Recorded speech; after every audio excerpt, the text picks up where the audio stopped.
Épître de Paul aux Romains, chapitre 1. Paul, serviteur du Christ Jésus, appelé à être apôtre, mis à part pour l'évangile de Dieu. Cet évangile, Dieu l'avait promis auparavant par ses prophètes dans les saintes Écritures. Il concerne son Fils, né de la descendance de David selon la chair, et déclaré Fils de Dieu avec puissance selon l'Esprit de sainteté par sa résurrection d'entre les morts. Jésus-Christ, notre Seigneur. C'est par lui que nous avons reçu la grâce et l'apostolat pour amener en son nom à l'obéissance de la foi toutes les nations, parmi lesquelles vous êtes aussi, vous qui avez été appelés par Jésus-Christ. À tous ceux qui à Rome sont bien-aimés de Dieu, appelés à être saints, que la grâce et la paix vous soient données de la part de Dieu notre Père et du Seigneur Jésus-Christ. Je rends d'abord grâce à mon Dieu, par Jésus-Christ, au sujet de vous tous, parce que votre foi est renommée dans le monde entier. Dieu que je sers en mon esprit en annonçant l'évangile de son Fils, m'est témoin que je fais mention de vous toujours et continuellement dans mes prières. Je demande d'avoir enfin, Dieu voulant, une occasion favorable d'aller chez vous, car je désire vivement vous voir pour vous communiquer quelques dons spirituels, afin que vous soyez affermis, ou plutôt, afin que chez vous, nous soyons encouragés ensemble par la foi qui nous est commune, à vous et à moi. Je ne veux pas que vous ignoriez, frères, que j'ai souvent formé le projet d'aller vous voir, afin d'avoir quelques fruits parmi vous, comme parmi les autres nations, mais j'en ai été empêché jusqu'ici. Je me dois aux Grecs et aux barbares, aux savants et aux ignorants. De là mon vif désir de vous annoncer l'Évangile, à vous aussi qui êtes à Rome. Car je n'ai pas honte de l'Évangile. C'est une puissance de Dieu pour le salut de quiconque croit, du juif premièrement, puis du grec. En effet, la justice de Dieu s'y révèle par la foi et pour la foi, selon qu'il est écrit, « Le juste vivra par la foi ». La colère de Dieu se révèle du ciel contre toute impiété et toute injustice des hommes qui retiennent injustement la vérité captive. Car ce qu'on peut connaître de Dieu est manifeste pour eux, car Dieu le leur a manifesté. En effet, les perfections invisibles de Dieu, sa puissance éternelle et sa divinité se voient fort bien depuis la création du monde quand on les considère dans ses ouvrages. Ils sont donc inexcusables, puisque, ayant connu Dieu, ils ne l'ont pas glorifié comme Dieu et ne lui ont pas rendu grâce, mais ils se sont égarés dans de vains raisonnements, et leur cœur sans intelligence a été plongé dans les ténèbres.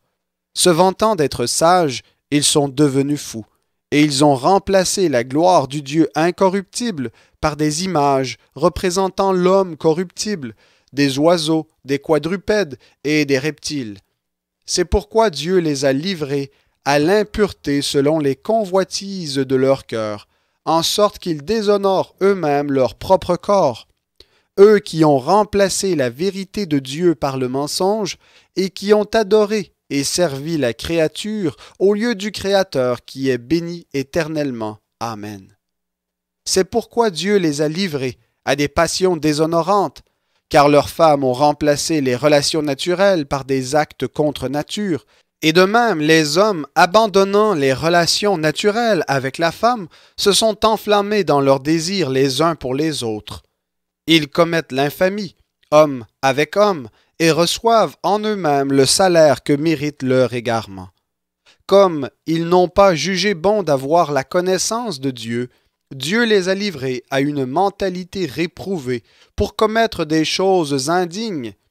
Ils sont remplis de toute espèce d'injustice, de méchanceté, de cupidité, de perfidie, pleins d'envie, de meurtre, de discorde, de fraude, de vice, rapporteurs, médisants, impies, emportés, orgueilleux, fanfarons, ingénieux au mal, rebelles à leurs parents, sans intelligence, sans loyauté, sans affection, sans indulgence, sans pitié, et bien qu'ils connaissent le décret de Dieu, selon lequel ceux qui pratiquent de telles choses sont dignes de mort, non seulement ils les font, mais encore ils approuvent ceux qui les pratiquent. Épître de Paul aux Romains, chapitre 2. Tu es donc inexcusable, qui que tu sois, toi qui juges, car en jugeant les autres, tu te condamnes toi-même, puisque toi qui juges, tu agis comme eux. Nous savons en effet que le jugement de Dieu contre ceux qui agissent ainsi est selon la vérité. Comptes-tu, toi qui juges ceux qui agissent ainsi et qui fais comme eux, que toi tu échapperas au jugement de Dieu? Ou méprises-tu les richesses de sa bonté, de son support, de sa patience, sans reconnaître que la bonté de Dieu te pousse à la repentance? Mais par ton endurcissement et par ton cœur impénitent, tu t'amasses un trésor de colère pour le jour de la colère et de la révélation du juste jugement de Dieu, qui rendra à chacun selon ses œuvres. La vie éternelle à ceux qui, par la persévérance à bien faire, cherchent la gloire, l'honneur et l'incorruptibilité, mais la colère et la fureur à ceux qui, par esprit de dispute, désobéissent à la vérité et obéissent à l'injustice. Tribulation et angoisse pour toute âme humaine qui pratique le mal, pour le juif premièrement, puis pour le grec. Gloire, honneur et paix pour quiconque pratique le bien, pour le juif premièrement, puis pour le grec. Car auprès de Dieu, il n'y a pas de considération de personne. Tous ceux qui ont péché sans la loi périront aussi sans la loi. Et tous ceux qui ont péché sous la loi seront jugés par la loi. Car ce ne sont pas en effet ceux qui écoutent la loi qui sont justes devant Dieu, mais ceux qui pratiquent la loi seront justifiés. Quand les païens, qui n'ont pas la loi, font naturellement ce que prescrit la loi, eux qui n'ont pas la loi, ils sont une loi pour eux-mêmes. Ils montrent que l'œuvre de la loi est écrite dans leur cœur, leur conscience en rend témoignage et leur raisonnement les accuse ou les défendent tour à tour. C'est ce qui paraîtra au jour où, selon mon évangile, Dieu jugera par le Christ Jésus les actions secrètes des hommes. Toi qui te donnes le nom de juif, qui te repose sur la loi, qui te glorifie de Dieu, qui connaît sa volonté, qui instruit par la loi sans discerner ce qui est important, toi qui te persuades d'être le conducteur des aveugles, la lumière de ceux qui sont dans les ténèbres, l'éducateur des insensés, le maître des enfants, parce que tu as dans la loi la formule de la connaissance et de la vérité. Toi donc, qui enseignes les autres, tu ne t'enseignes pas toi-même? Toi qui prêches de ne pas dérober, tu dérobes? Toi qui dis de ne pas commettre l'adultère, tu commets l'adultère. Toi qui as horreur des idoles, tu commets des sacrilèges. Toi qui te fais une gloire de la loi, tu déshonores Dieu par la transgression de la loi.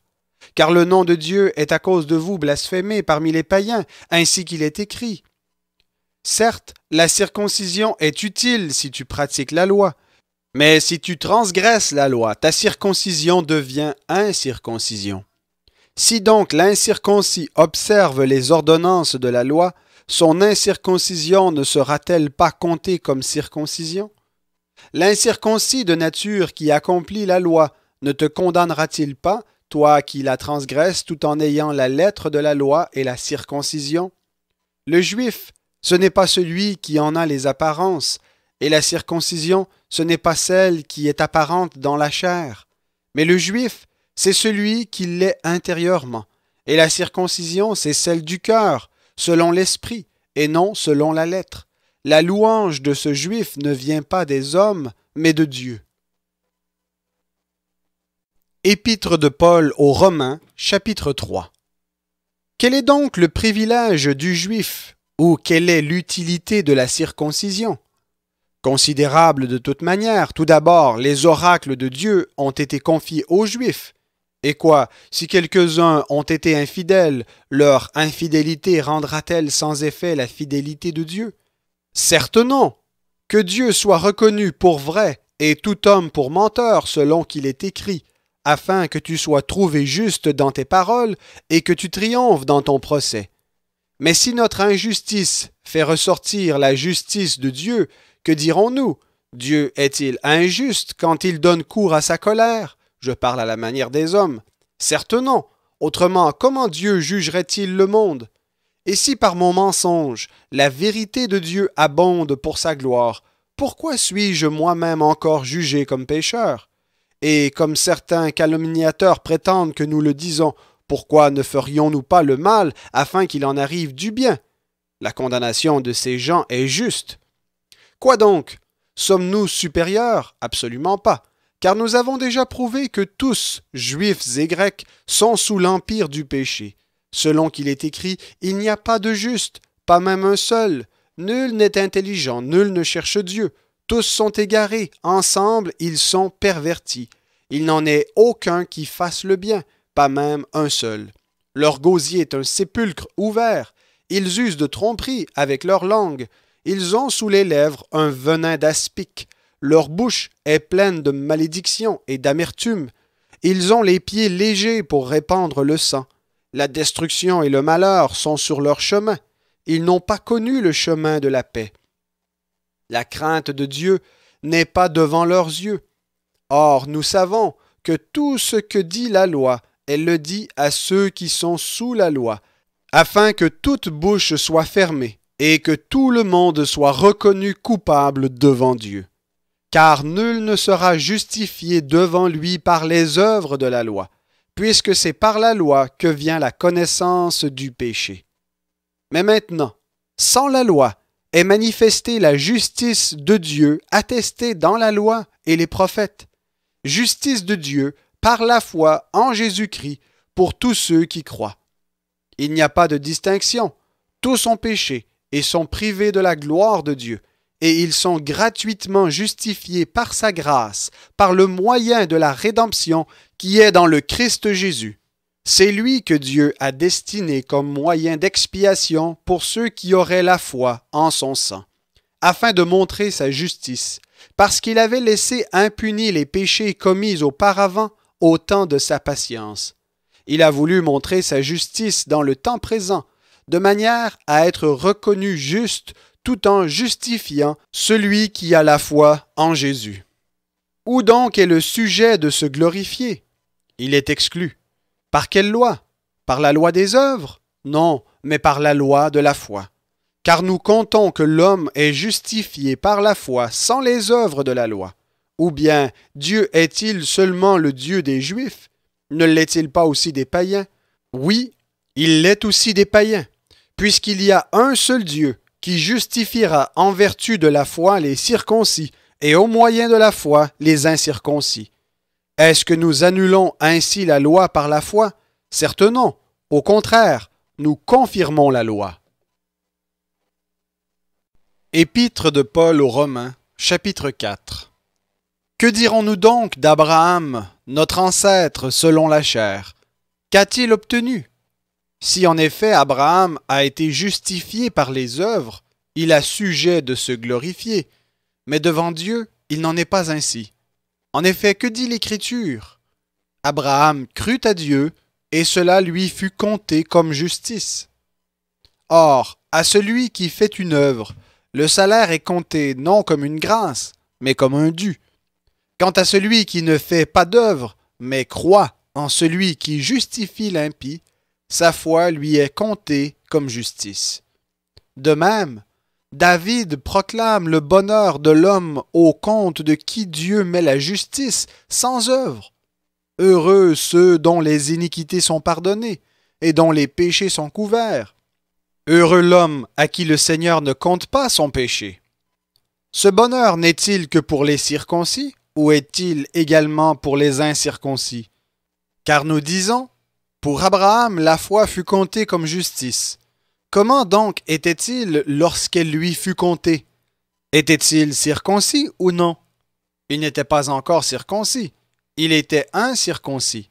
Et il a reçu le signe de la circoncision comme sceau de la justice qu'il avait obtenue par la foi, quand il était incirconcis.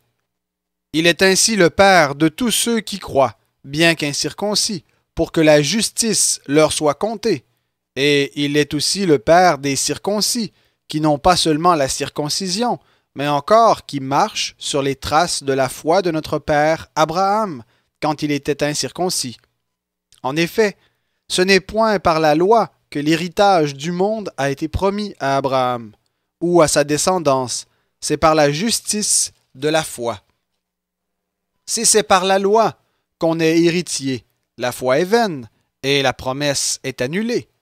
Car la loi produit la colère, et là où il n'y a pas de loi, il n'y a pas non plus de transgression. Donc, c'est par la foi, pour qu'il s'agisse d'une grâce, afin que la promesse soit assurée à toute la descendance, non seulement à celle qui a la loi, mais aussi à celle qui a la foi d'Abraham, notre Père à tous, selon qu'il est écrit « Je t'ai établi Père d'un grand nombre de nations ». Il est notre Père à tous, devant Dieu, en qui il a cru, qui donne la vie aux morts et qui appelle à l'existence ce qui n'existe pas. Espérant contre toute espérance, il crut et devint ainsi père d'un grand nombre de nations, selon ce qui avait été dit, telle sera ta descendance. Et, sans faiblir dans la foi, il considéra son corps presque mourant, puisqu'il avait près de 100 ans, et le sein maternel de Sarah déjà atteint par la mort. Mais face à la promesse de Dieu, il ne douta point par incrédulité, mais fortifié par la foi, il donna gloire à Dieu. Pleinement convaincu de ceci, ce que Dieu a promis, il a aussi la puissance de l'accomplir. C'est pourquoi cela lui fut compté comme justice. Mais ce n'est pas à cause de lui seul qu'il est écrit « cela lui fut compté ». C'est aussi à cause de nous, à qui cela sera compté. Nous qui croyons en celui qui a ressuscité d'entre les morts, Jésus, notre Seigneur, livré pour nos offenses et ressuscité pour notre justification. Épître de Paul aux Romains, chapitre 5. Étant donc justifiés par la foi, nous avons la paix avec Dieu par notre Seigneur Jésus-Christ. C'est à lui que nous devons d'avoir eu par la foi accès à cette grâce dans laquelle nous demeurons fermes et nous nous glorifions dans l'espérance de la gloire de Dieu. Bien plus, nous nous glorifions même dans les tribulations, sachant que la tribulation produit la persévérance une fidélité éprouvée, et la fidélité éprouvée l'espérance. Or, l'espérance ne trompe pas, parce que l'amour de Dieu est répandu dans nos cœurs par le Saint-Esprit qui nous a été donné. Car lorsque nous étions encore sans force, Christ, au temps marqué, est mort pour des impies. À peine mourrait-on pour un juste. Quelqu'un peut-être aurait le courage de mourir pour un homme qui est bien. Mais en ceci, Dieu prouve son amour envers nous. Lorsque nous étions encore pécheurs, Christ est mort pour nous. À bien plus forte raison, maintenant que nous sommes justifiés par son sang, serons-nous sauvés par lui de la colère. Car si, lorsque nous étions ennemis, nous avons été réconciliés avec Dieu par la mort de son Fils, à bien plus forte raison, étant réconciliés, serons-nous sauvés par sa vie. Plus encore, nous nous glorifions en Dieu par notre Seigneur Jésus-Christ, par qui maintenant nous avons obtenu la réconciliation. C'est pourquoi, de même que par un seul homme, le péché est entré dans le monde, et par le péché la mort, et qu'ainsi la mort a passé sur tous les hommes parce que tous ont péché. Car jusqu'à la promulgation de la loi, le péché était dans le monde, mais le péché n'est pas mis en compte quand il n'y a pas de loi. Cependant, la mort a régné depuis Adam jusqu'à Moïse, même sur ceux qui n'avaient pas péché par une transgression semblable à celle d'Adam, lequel est la figure de celui qui devait venir. Mais il n'en est pas du don gratuit, comme de la faute, car si par la faute d'un seul beaucoup sont morts, à plus forte raison, la grâce de Dieu et le don qui vient de la grâce d'un seul homme, Jésus-Christ, ont-ils été abondamment répandus sur beaucoup.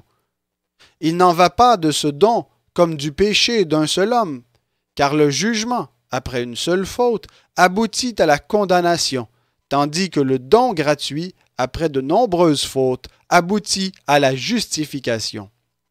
Si par la faute d'un seul, la mort a régné par lui seul, à bien plus forte raison, ceux qui reçoivent l'abondance de la grâce et du don de la justice régneront-ils dans la vie par le seul Jésus-Christ.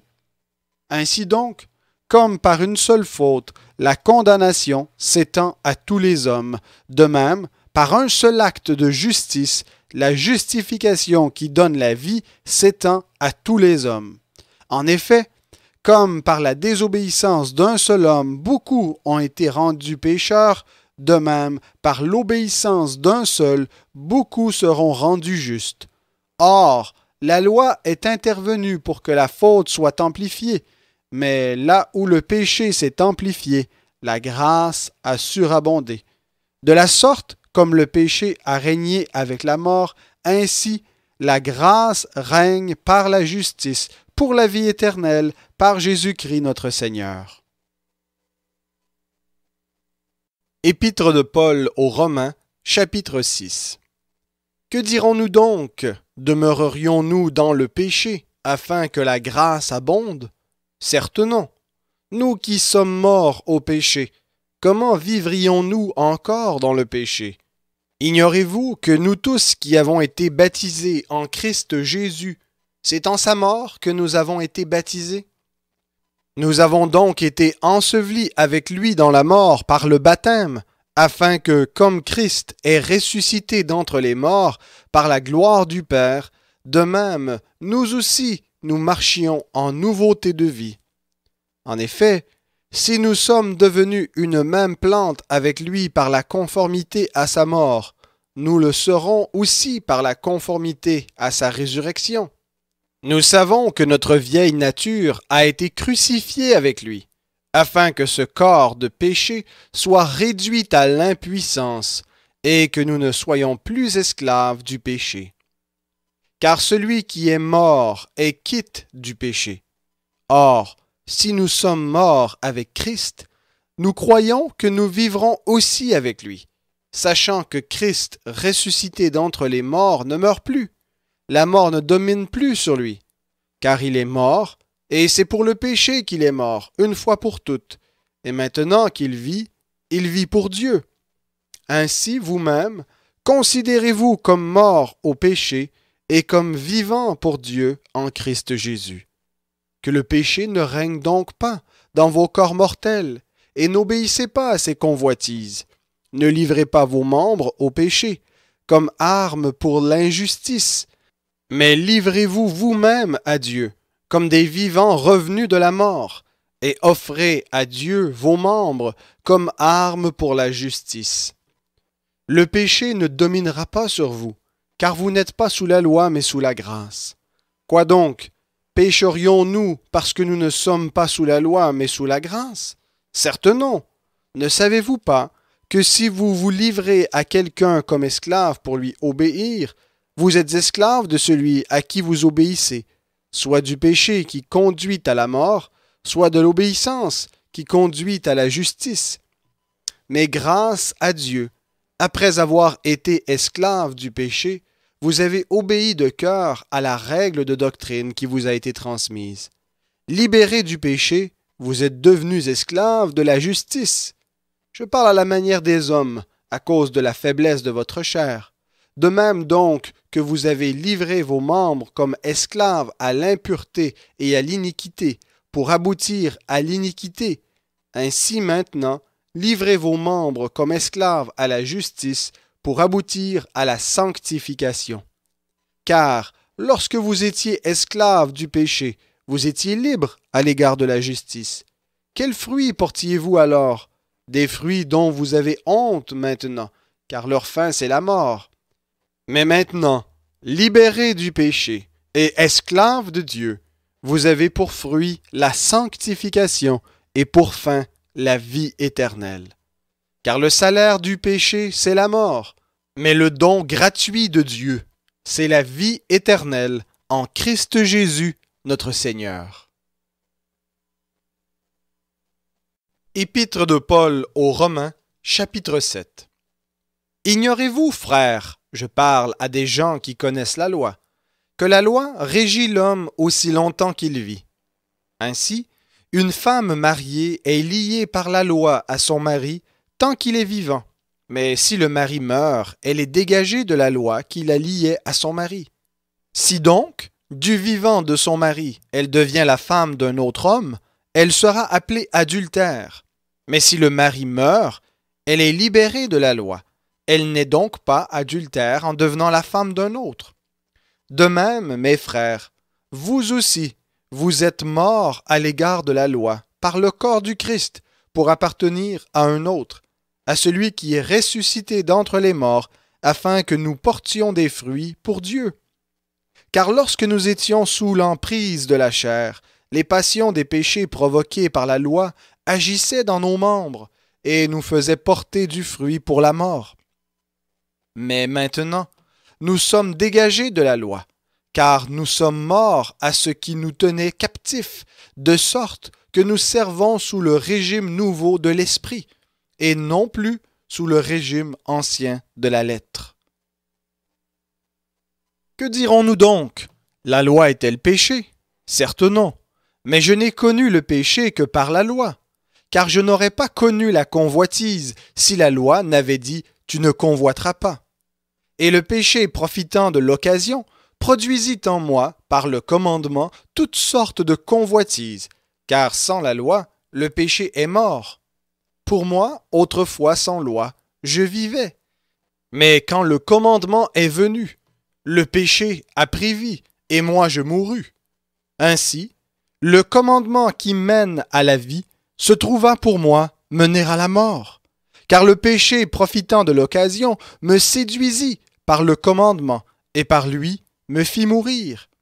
Ainsi la loi est sainte, et le commandement saint, juste et bon. Ce qui est bon est-il donc devenu pour moi la mort?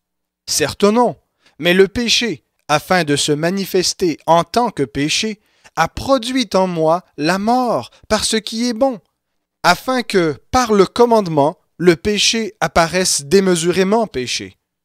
Nous savons, en effet, que la loi est spirituelle, mais moi, je suis charnel, vendu au péché.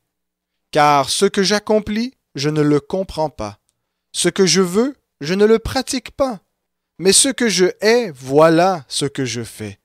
Si ce que je ne veux pas, je le fais, je déclare d'accord avec la loi qu'elle est bonne. Mais ce n'est plus moi qui accomplis cela, mais le péché qui habite en moi. Car je sais, ce qui est bon n'habite pas en moi, c'est-à-dire dans ma chair, car je suis à même de vouloir, mais non pas d'accomplir le bien. Je ne fais pas le bien que je veux, mais je pratique le mal que je ne veux pas. Si je fais ce que je ne veux pas, ce n'est plus moi qui l'accomplis, mais le péché qui habite en moi. Je trouve donc cette loi. Pour moi qui veux faire le bien, le mal est présent à côté de moi. Car je prends plaisir à la loi de Dieu dans mon fort intérieur, mais je vois dans mes membres une autre loi qui lutte contre la loi de mon intelligence et qui me rend captif de la loi du péché qui est dans mes membres. Malheureux que je suis! Qui me délivrera de ce corps de mort? Grâce soit rendue à Dieu par Jésus-Christ notre Seigneur. Ainsi donc, par mon intelligence, je suis esclave de la loi de Dieu, tandis que par ma chair, je suis esclave de la loi du péché.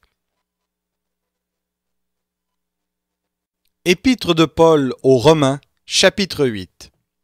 Il n'y a donc maintenant aucune condamnation pour ceux qui sont en Christ Jésus, qui marchent non selon la chair, mais selon l'Esprit. En effet, la loi de l'Esprit de vie en Christ Jésus m'a libéré de la loi du péché et de la mort. Car, chose impossible à la loi, parce que la chair la rendait sans force, Dieu, en envoyant à cause du péché son propre Fils dans une chair semblable à celle du péché, a condamné le péché dans la chair. Et cela pour que la justice prescrite par la loi soit accomplie en nous, qui marchons non selon la chair, mais selon l'Esprit.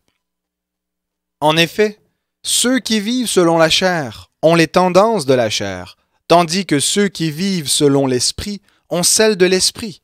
Avoir les tendances de la chair, c'est la mort. Avoir celles de l'Esprit, c'est la vie et la paix. Car les tendances de la chair sont ennemies de Dieu, parce que la chair ne se soumet pas à la loi de Dieu, Elle en est même incapable. Or, ceux qui sont sous l'emprise de la chair ne peuvent plaire à Dieu. Pour vous, vous n'êtes plus sous l'emprise de la chair, mais sous celle de l'Esprit, si du moins l'Esprit de Dieu habite en vous. Si quelqu'un n'a pas l'Esprit de Christ, il ne lui appartient pas. Et si Christ est en vous, le corps, il est vrai, est mort à cause du péché, mais l'Esprit est vie à cause de la justice.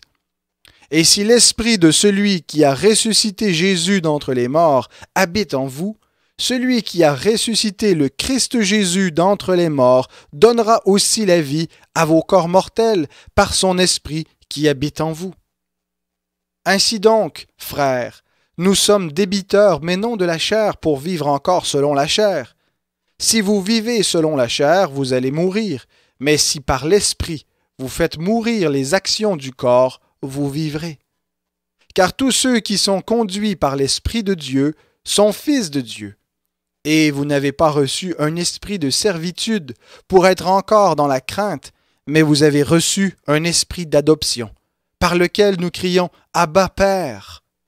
L'Esprit lui-même rend témoignage à notre esprit que nous sommes enfants de Dieu.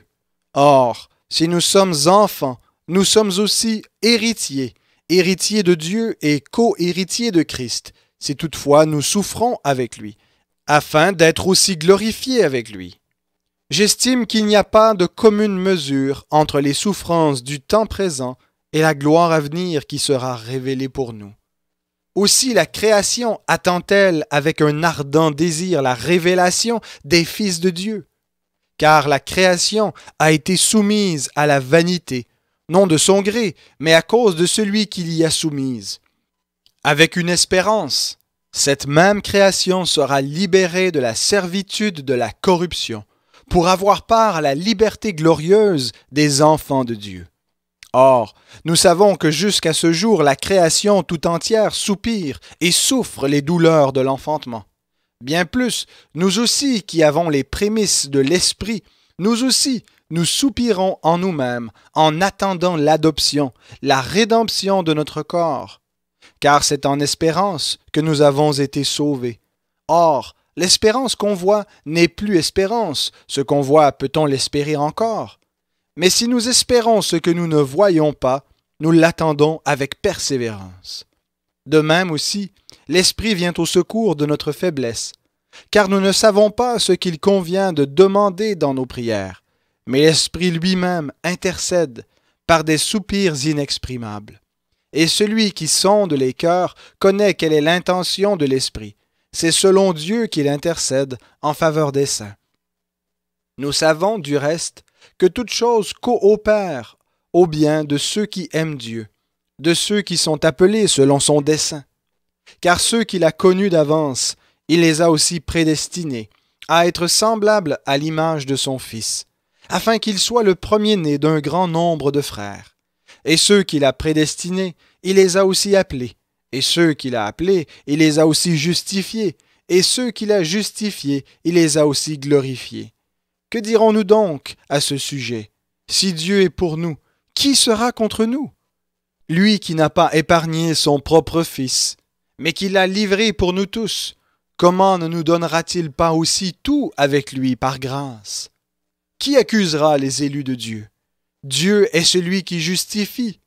Qui les condamnera? Le Christ Jésus est celui qui est mort, bien plus, il est ressuscité. Il est à la droite de Dieu et il intercède pour nous. Qui nous séparera de l'amour de Christ? La tribulation ou l'angoisse, ou la persécution, ou la faim, ou le dénuement, ou le péril, ou l'épée, selon qu'il est écrit, à cause de toi, l'on nous met à mort tout le jour. On nous considère comme des brebis qu'on égorge. Mais dans toutes ces choses, nous sommes plus que vainqueurs par celui qui nous a aimés. Car je suis persuadé que ni la mort, ni la vie, ni les anges, ni les dominations, ni le présent, ni l'avenir, ni les puissances, ni les êtres d'en haut, ni ceux d'en bas, ni aucune autre créature ne pourra nous séparer de l'amour de Dieu en Christ Jésus notre Seigneur. Épître de Paul aux Romains, chapitre 9. Je dis la vérité en Christ, je ne mens pas. Ma conscience m'en rend témoignage par le Saint-Esprit. J'ai une grande tristesse et un chagrin continuel dans le cœur, car je souhaiterais être moi-même anathème et séparé du Christ pour mes frères, mes parents selon la chair, qui sont israélites, à qui appartiennent l'adoption, la gloire, les alliances, la loi, le culte, les promesses, les patriarches, et de qui est issu selon la chair le Christ, qui est au-dessus de toutes choses, Dieu béni éternellement. Amen. Ce n'est pas que la parole de Dieu soit devenue caduque, car tous ceux qui descendent d'Israël ne sont pas Israël. Parce qu'ils sont la descendance d'Abraham, tous ne sont pas ses enfants. Mais il est dit, en Isaac, tu auras une descendance appelée de ton nom. C'est-à-dire, ce ne sont pas les enfants de la chair qui sont enfants de Dieu, mais ce sont les enfants de la promesse qui sont comptés comme descendance.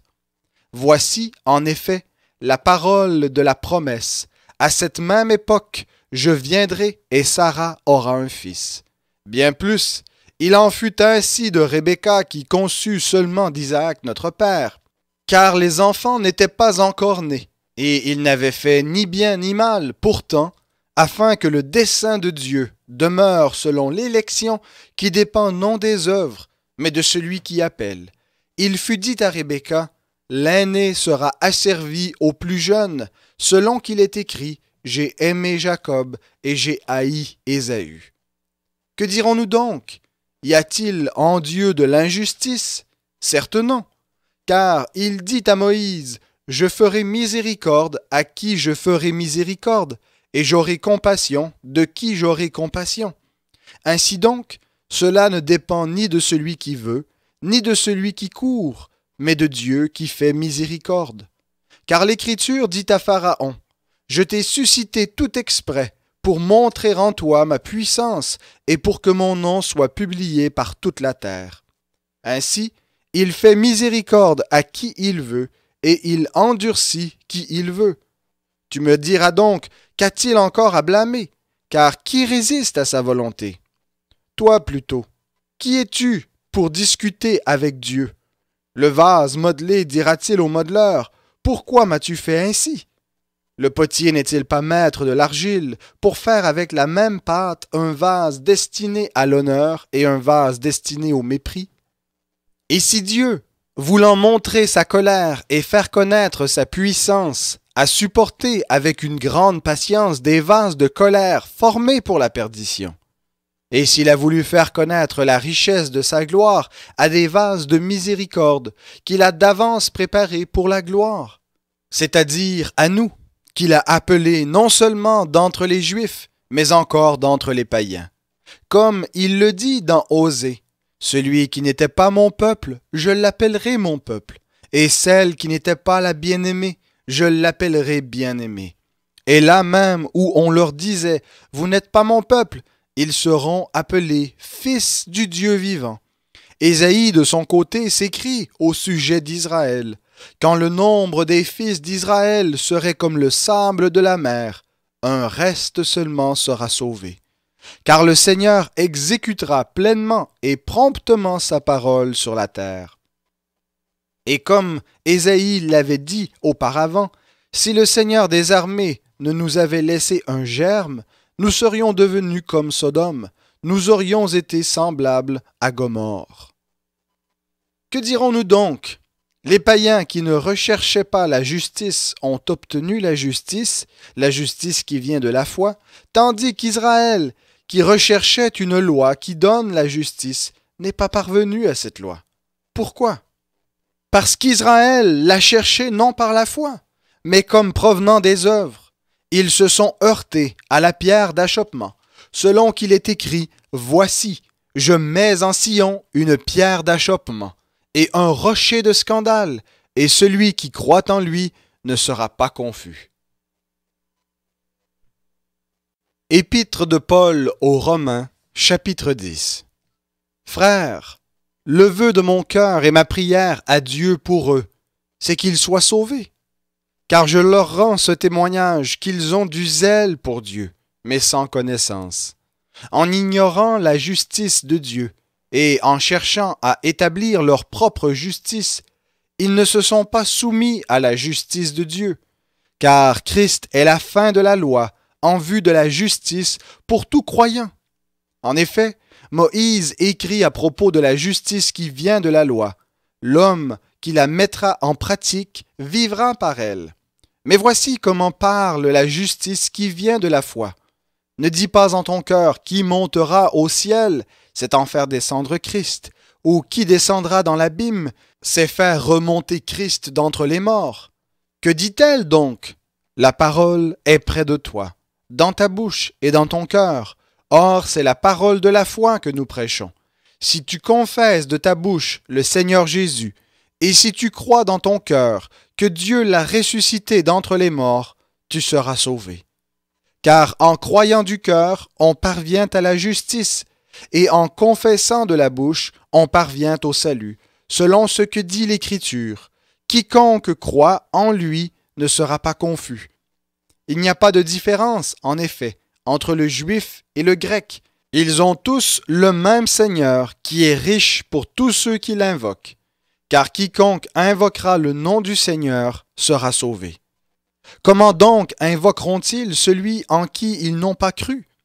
Et comment croiront-ils en celui dont ils n'ont pas entendu parler? Et comment entendront-ils parler de lui sans prédicateur? Et comment y aura-t-il des prédicateurs s'ils ne sont pas envoyés, selon qu'il est écrit, qu'ils sont beaux les pieds de ceux qui annoncent de bonnes nouvelles? Mais tous n'ont pas obéi à la bonne nouvelle.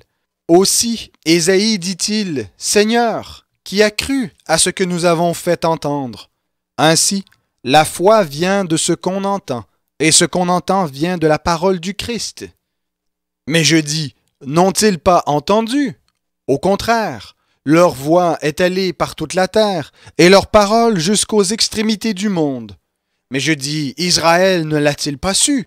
Le premier, Moïse, dit, « Je vous rendrai jaloux de ce qui n'est pas une nation. Par une nation sans intelligence, je provoquerai votre irritation. » Et Ésaïe pousse la hardiesse jusqu'à dire, « J'ai été trouvé par ceux qui ne me cherchaient pas. Je me suis manifesté à ceux qui ne m'interrogeaient pas. » Mais à l'égard d'Israël, il dit, « Tout le jour, j'ai tendu mes mains vers un peuple rebelle et contredisant. » Épître de Paul aux Romains, chapitre 11. Je dis donc, Dieu a-t-il rejeté son peuple? Certes non, car moi aussi je suis israélite, de la descendance d'Abraham, de la tribu de Benjamin. Dieu n'a pas rejeté son peuple qu'il a connu d'avance. Ne savez-vous pas ce que dit l'Écriture dans le passage où Élie adresse à Dieu cette plainte contre Israël? « Seigneur, ils ont tué tes prophètes. Ils ont renversé tes autels. Je suis resté moi seul, et ils cherchent à m'ôter la vie. » Mais quelle est la réponse divine? Je me suis réservé 7000 hommes qui n'ont pas fléchi le genou devant Baal. De même aussi, dans le temps présent, il y a un reste selon l'élection de la grâce. Or, si c'est par grâce, ce n'est plus par les œuvres. Autrement, la grâce n'est plus une grâce. Et si c'est par les œuvres, ce n'est plus une grâce, autrement l'œuvre n'est plus une œuvre. Quoi donc? Ce qu'Israël cherche, il ne l'a pas obtenu, mais les élus l'ont obtenu. Les autres ont été endurcis. Selon qu'il est écrit, Dieu leur a donné un esprit d'assoupissement, des yeux pour ne pas voir et des oreilles pour ne pas entendre jusqu'à ce jour. Et David dit, que leur table soit pour eux un piège, un filet, une occasion de chute et une rétribution. Que leurs yeux soient obscurcis pour ne pas voir, et tiens continuellement leur dos courbé. Je dis donc, ont-ils trébuché afin de tomber? Certes non, mais par leur chute, le salut a été donné aux païens, afin de provoquer leur jalousie. Or, si leur chute a été la richesse du monde, et leur défaite la richesse des païens, combien plus en sera-t-il de leur complet relèvement? Je vous le dis à vous, païens, en tant qu'apôtre des païens, moi je glorifie mon ministère, afin, s'il est possible, de provoquer la jalousie parmi ceux de ma race, et d'en sauver quelques-uns. Car si leur mise à l'écart a été la réconciliation du monde, que sera leur réintégration, sinon une vie d'entre les morts? Or, si les prémices sont saintes, la pâte l'est aussi, et si la racine est sainte, les branches le sont aussi. Mais si quelques-unes des branches ont été retranchées, et si toi, olivier sauvage, tu as été greffé à leur place, et si tu as participé à la racine et à la sève de l'olivier, ne te glorifie pas aux dépens des branches. Si tu te glorifies, sache que ce n'est pas toi qui portes la racine, mais que c'est la racine qui te porte. Tu diras donc, les branches ont été retranchées afin que moi je sois greffé. Fort bien, elles ont été retranchées à cause de leur manque de foi. Et toi, tu subsistes par la foi. N'aie pas de pensée hautaine, mais de la crainte. Car si Dieu n'a pas épargné les branches naturelles, il ne t'épargnera pas non plus. Considère donc la bonté et la sévérité de Dieu, sévérité envers ceux qui sont tombés, et bonté de Dieu envers toi, si tu demeures dans cette bonté, autrement toi aussi tu seras retranché. Eux de même, s'ils ne demeurent pas dans l'incrédulité, ils seront greffés, car Dieu est puissant pour les greffer de nouveau. Si toi, tu as été coupé de l'olivier naturellement sauvage et, contrairement à ta nature, greffé sur l'olivier franc, à plus forte raison, eux seront-ils greffés selon leur nature sur leur propre olivier. Car je ne veux pas, frères, que vous ignoriez ce mystère, afin que vous ne vous regardiez pas comme sages. Il y a endurcissement partiel d'Israël jusqu'à ce que la totalité des païens soit entrée. Et ainsi tout Israël sera sauvé, selon qu'il est écrit, le libérateur viendra de Sion, il détournera de Jacob les impiétés, et telle sera mon alliance avec eux. J'ôterai leurs péchés. En ce qui concerne l'Évangile, ils sont ennemis à cause de vous, mais en ce qui concerne l'élection, ils sont aimés à cause de leur Père, car les dons gratuits et l'appel de Dieu sont irrévocables. De même que vous avez autrefois désobéi à Dieu, et que par leur désobéissance vous avez maintenant obtenu miséricorde, de même, ils ont maintenant désobéi, afin d'obtenir miséricorde, eux aussi, maintenant par la miséricorde qui vous a été faite. Car Dieu a enfermé tous les hommes dans la désobéissance pour faire miséricorde à tous. Ô profondeur de la richesse, de la sagesse et de la connaissance de Dieu, que ses jugements sont insondables et ses voies incompréhensibles. En effet, qui a connu la pensée du Seigneur, ou qui a été son conseiller, qui lui a donné le premier pour qu'il ait à recevoir en retour? Tout est de lui, par lui et pour lui. À lui la gloire dans tous les siècles. Amen. Épître de Paul aux Romains, chapitre 12. Je vous exhorte donc, frères, par les compassions de Dieu, à offrir vos corps comme un sacrifice vivant, saint, agréable à Dieu, ce qui sera de votre part un culte raisonnable. Ne vous conformez pas au monde présent, mais soyez transformés par le renouvellement de l'intelligence, afin que vous discerniez quelle est la volonté de Dieu, ce qui est bon, agréable et parfait. Par la grâce de Dieu qui m'a été donnée, je dis à chacun d'entre vous de n'avoir pas de prétentions excessives et déraisonnables, mais d'être assez raisonnable pour avoir de la modération, chacun selon la mesure de foi que Dieu lui a départie. En effet, comme nous avons plusieurs membres dans un seul corps, et que tous les membres n'ont pas la même fonction, ainsi, nous qui sommes plusieurs, nous formons un seul corps en Christ, et nous sommes tous membres les uns des autres. Mais nous avons des dons différents, selon la grâce qui nous a été accordée. Si c'est la prophétie, que ce soit en accord avec la foi. Si c'est le diaconat, que ce soit dans un esprit de service. Que celui qui enseigne s'attache à son enseignement. Celui qui exhorte à l'exhortation. Que celui qui donne le fasse avec simplicité. Celui qui préside avec empressement, celui qui exerce la miséricorde avec joie. Que l'amour soit sans hypocrisie. Ayez le mal en horreur, attachez-vous fortement au bien. Par amour fraternel, ayez de l'affection les uns pour les autres. Par honneur, usez de prévenance réciproque. Ayez de l'empressement, et non de la paresse. Soyez fervents d'esprit. Servez le Seigneur. Réjouissez-vous en espérance. Soyez patients dans la tribulation. Persévérez dans la prière. Subvenez aux besoins des saints. Tâchez d'exercer l'hospitalité. Bénissez ceux qui vous persécutent. Bénissez et ne maudissez pas. Réjouissez-vous avec ceux qui se réjouissent. Pleurez avec ceux qui pleurent. Ayez les mêmes sentiments les uns envers les autres. N'aspirez pas à ce qui est élevé, mais soyez attirés par ce qui est humble. Ne soyez pas sages à vos propres yeux.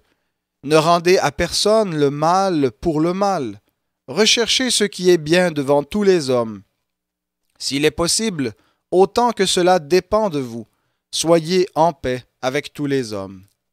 Ne vous vengez pas vous-même, bien-aimés, mais laissez agir la colère, car il est écrit « À moi la vengeance, c'est moi qui rétribuerai, dit le Seigneur. » Mais si ton ennemi a faim, donne-lui à manger.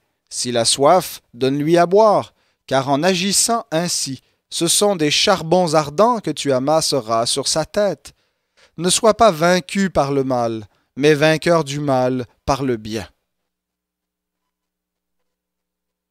Épître de Paul aux Romains, chapitre 13. Que toute personne soit soumise aux autorités supérieures, car il n'y a pas d'autorité qui ne vienne de Dieu, et les autorités qui existent ont été instituées par Dieu. C'est pourquoi celui qui s'oppose à l'autorité résiste à l'ordre de Dieu, et ceux qui résistent attireront une condamnation sur eux-mêmes. Les gouvernants ne sont pas à craindre quand on fait le bien, mais quand on fait le mal. Veux-tu ne pas craindre l'autorité? Fais le bien, et tu auras son approbation. Car elle est au service de Dieu, pour ton bien. Mais si tu fais le mal, sois dans la crainte, car ce n'est pas en vain qu'elle porte l'épée, étant au service de Dieu pour montrer sa vengeance et sa colère à celui qui pratique le mal. Il est donc nécessaire d'être soumis non seulement à cause de cette colère, mais encore par motif de conscience. C'est aussi pour cela que vous payez les impôts, car ceux qui gouvernent sont au service de Dieu pour cette fonction précise. Rendez à chacun ce qui lui est dû, la taxe à qui vous devez la taxe, l'impôt à qui vous devez l'impôt, la crainte à qui vous devez la crainte, l'honneur à qui vous devez l'honneur. Ne devez rien à personne, si ce n'est de vous aimer les uns les autres, car celui qui aime les autres a accompli la loi. En effet, les commandements, tu ne commettras pas d'adultère, tu ne commettras pas de meurtre, tu ne commettras pas de vol, tu ne rendras pas de faux témoignages, tu ne convoiteras pas, et tout autre commandement se résume dans cette parole. Tu aimeras ton prochain comme toi-même. L'amour ne fait pas de mal au prochain. L'amour est donc l'accomplissement de la loi. D'autant que vous savez en quel temps nous sommes. C'est l'heure de vous réveiller enfin du sommeil, car maintenant le salut est plus près de nous que lorsque nous avons cru. La nuit est avancée, le jour approche. Dépouillons-nous donc des œuvres des ténèbres et revêtons les armes de la lumière. Marchons honnêtement, comme en plein jour, sans excès de table ni de boisson, sans luxure ni dérèglement, sans discorde ni jalousie. Mais revêtez-vous du Seigneur Jésus-Christ, et ne vous mettez pas en souci de la chair pour en satisfaire les convoitises. Épître de Paul aux Romains, chapitre 14. Faites bon accueil à celui qui est faible dans la foi, sans discuter des opinions. Tel croit pouvoir manger de tout, tel autre qui est faible ne mange que des légumes. Que celui qui mange ne méprise point celui qui ne mange pas, et que celui qui ne mange pas ne juge point celui qui mange, car Dieu lui a fait bon accueil. Qui es-tu, toi qui juges un serviteur d'autrui? S'il se tient debout ou s'il tombe, cela regarde son maître. Mais il se tiendra debout, car le Seigneur a le pouvoir de le soutenir. Tel juge un jour supérieur à un autre, tel autre les juge tous égaux. Que chacun soit pleinement convaincu dans sa propre pensée. Celui qui se préoccupe des jours s'en préoccupe pour le Seigneur. Celui qui mange, c'est pour le Seigneur qu'il mange, car il rend grâce à Dieu. Celui qui ne mange pas, c'est pour le Seigneur qu'il ne mange pas. Il rend aussi grâce à Dieu. En effet, nul de nous ne vit pour lui-même, et nul ne meurt pour lui-même.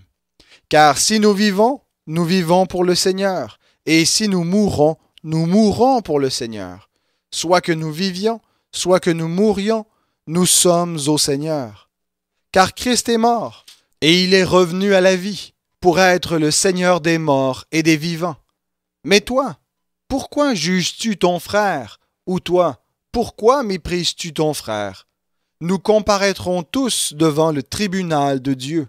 Car il est écrit, « Je suis vivant, dit le Seigneur. Tout genou fléchira devant moi, et toute langue donnera gloire à Dieu. » Ainsi, chacun de nous rendra compte à Dieu pour lui-même.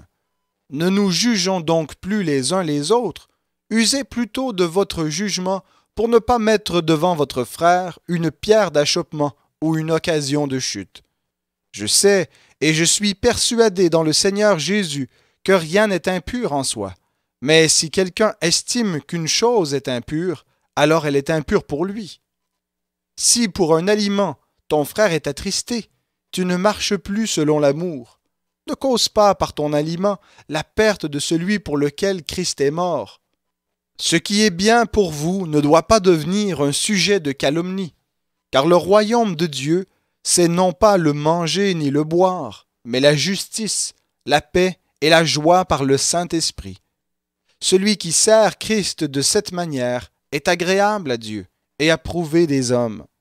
Ainsi donc, recherchons ce qui contribue à la paix et à l'édification mutuelle. Pour un aliment, ne détruis pas l'œuvre de Dieu. En vérité, tout est pur, mais il est mal pour l'homme, quand il mange, de devenir une pierre d'achoppement. Il est bien de ne pas manger de viande, de ne pas boire de vin, et de s'abstenir de ce qui pour ton frère est une cause d'achoppement, de chute ou de faiblesse. Cette foi que tu as, garde-la pour toi devant Dieu. Heureux celui qui ne se condamne pas lui-même dans ce qu'il approuve. Mais celui qui a des doutes au sujet de ce qu'il mange est condamné, parce que sa conduite ne résulte pas de la foi. Or, tout ce qui ne résulte pas de la foi est péché. Épître de Paul aux Romains, chapitre 15. Nous qui sommes forts, nous devons supporter les faiblesses de ceux qui ne le sont pas, et ne pas chercher ce qui nous plaît. Que chacun de nous plaise au prochain pour ce qui est bon, en vue de l'édification. Car le Christ n'a pas cherché ce qui lui plaisait, mais selon qu'il est écrit, les outrages de ceux qui t'outragent sont tombés sur moi. Or, tout ce qui a été écrit d'avance l'a été pour notre instruction, afin que par la patience et par la consolation que donnent les Écritures, nous possédions l'espérance. Que le Dieu de la patience et de la consolation vous donne d'avoir une même pensée les uns à l'égard des autres selon le Christ Jésus, afin que d'un commun accord, d'une seule voix, vous glorifiez le Dieu et Père de notre Seigneur Jésus-Christ. Faites-vous mutuellement bon accueil, comme Christ vous a accueillis pour la gloire de Dieu. Je dis en vérité que Christ est devenu serviteur des circoncis pour prouver la véracité de Dieu, en confirmant les promesses faites au Père. Tandis que les païens glorifient Dieu pour sa miséricorde selon qu'il est écrit « C'est pourquoi je te confesserai parmi les nations, et je chanterai en l'honneur de ton nom. » Il est dit encore « Nations, réjouissez-vous avec son peuple. » Et encore « Louez le Seigneur, vous toutes les nations, et que tous les peuples le louent. » Ésaïe dit aussi « Il paraîtra le rejeton d'Isaïe, celui qui se lèvera pour commander aux nations.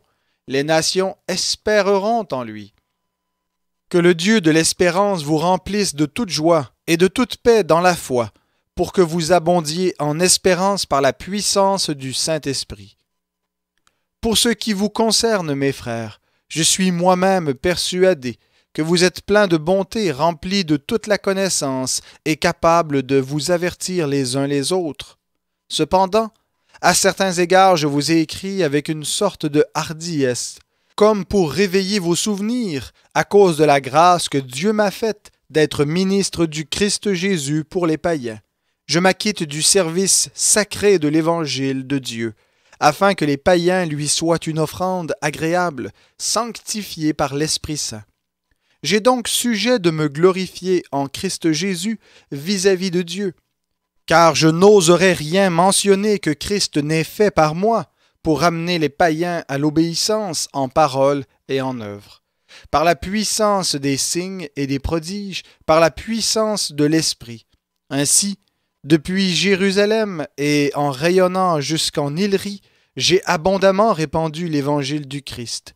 Et je me suis fait un point d'honneur d'annoncer l'Évangile là où Christ n'avait pas été nommé, afin de ne pas bâtir sur le fondement d'autrui, mais selon qu'il est écrit, « Ceux à qui il n'avait pas été annoncé verront, et ceux qui n'en avaient pas entendu parler comprendront. » C'est ce qui m'a souvent empêché d'aller chez vous.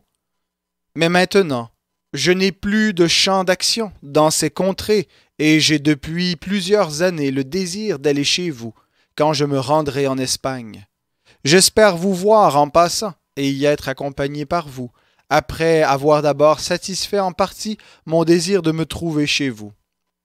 Actuellement, je vais à Jérusalem pour le service des saints, car la Macédoine et l'Achaïe ont bien voulu faire une collecte en faveur des pauvres qui sont parmi les saints de Jérusalem. Elles l'ont bien voulu, et elles le leur doivent, car si les païens ont pris part à leur avantage spirituel, ils doivent aussi leur rendre service dans les questions matérielles. Cela fait, et le produit de la collecte une fois remis, je partirai pour l'Espagne en passant chez vous. Je sais qu'en allant chez vous, c'est avec une pleine bénédiction de Christ que j'irai. Je vous exhorte, frères, par notre Seigneur Jésus-Christ et par l'amour de l'Esprit, à combattre avec moi en adressant à Dieu des prières en ma faveur, afin que je sois délivré des incrédules de la Judée et que les dons que je porte à Jérusalem soient bien accueillis par les saints. Ainsi j'arriverai chez vous avec joie, si c'est la volonté de Dieu, et je jouirai au milieu de vous de quelque repos. Que le Dieu de paix soit avec vous tous. Amen. Épître de Paul aux Romains, chapitre 16. Je vous recommande Phébé, notre sœur, qui est diaconesse de l'église de Sancré, afin que vous la receviez dans le Seigneur d'une manière digne des saints. Mettez-vous à sa disposition pour toute affaire où elle aurait besoin de vous, car elle est venue en aide à beaucoup, et aussi à moi-même. Saluez Prisca et Aquila, mes compagnons d'œuvre en Christ Jésus, qui ont exposé leur tête pour sauver ma vie. Ce n'est pas moi seul qui leur rend grâce, ce sont encore toutes les églises des païens. Saluez aussi l'église qui est dans leur maison. Saluez Épaïnette, mon bien-aimé, les prémices de l'Asie, pour Christ. Saluez Marie, qui a pris beaucoup de peine pour vous. Saluez Andronicus et Junias, mes parents et mes compagnons de captivité, qui sont très estimés parmi les apôtres, et qui même ont appartenu à Christ avant moi. Saluez Ampliatus, mon bien-aimé dans le Seigneur. Saluez Urbain, notre compagnon d'œuvre en Christ, et Stachys, mon bien-aimé. Saluez Apelles, qui a fait ses preuves en Christ. Saluez ceux de la maison d'Aristobule. Saluez Hérodion, mon parent. Saluez ceux de la maison de Narcisse, qui sont dans le Seigneur. Saluez Tryphène et Tryphose, elles qui prennent de la peine pour le Seigneur. Saluez Perside, la bien-aimée, qui a pris beaucoup de peine pour le Seigneur. Saluez Rufus, l'élu dans le Seigneur, et sa mère, qui est aussi la mienne. Saluez Asyncrite, Phlégon, Hermès, Patrobas, Hermas, et les frères qui sont avec eux. Saluez Philologue et Julie, Nérée et sa sœur, ainsi qu'Olympas, et tous les saints qui sont avec eux. Saluez-vous les uns les autres par un saint baiser. Toutes les églises du Christ vous saluent. Je vous exhorte, frères, à prendre garde à ceux qui causent des divisions et des scandales, contrairement à l'enseignement que vous avez reçu. Éloignez-vous d'eux, car de tels hommes ne servent pas Christ notre Seigneur, mais leur propre vente. Par de bonnes paroles et par des éloges, ils séduisent les cœurs des gens sans malice. Pour vous, votre obéissance est connue de tous. Je me réjouis donc à votre sujet, et je désire que vous soyez sages en ce qui concerne le bien et purs en ce qui concerne le mal. Le Dieu de paix écrasera bientôt Satan sous vos pieds. Que la grâce de notre Seigneur Jésus soit avec vous. Timothée, mon compagnon d'œuvre, vous salue, ainsi que Lucius, Jason et Sosipater, mes parents. Je vous salue, moi Tertius, qui ai écrit cette lettre dans le Seigneur. Gaius, mon hôte, et celui de toute l'Église, vous salue. Éraste, le trésorier de la ville, vous salue, ainsi que le frère Quartus. Que la grâce de notre Seigneur Jésus-Christ soit avec vous tous. Amen. À celui qui a le pouvoir de vous affermir selon mon évangile et la prédication de Jésus-Christ, conformément à la révélation du mystère tenu secret dès l'origine des temps, mais manifesté maintenant par les écrits prophétiques, d'après l'ordre du Dieu éternel et porté à la connaissance de toutes les nations en vue de l'obéissance de la foi. À Dieu, seul sage, la gloire par Jésus-Christ, au siècle des siècles. Amen.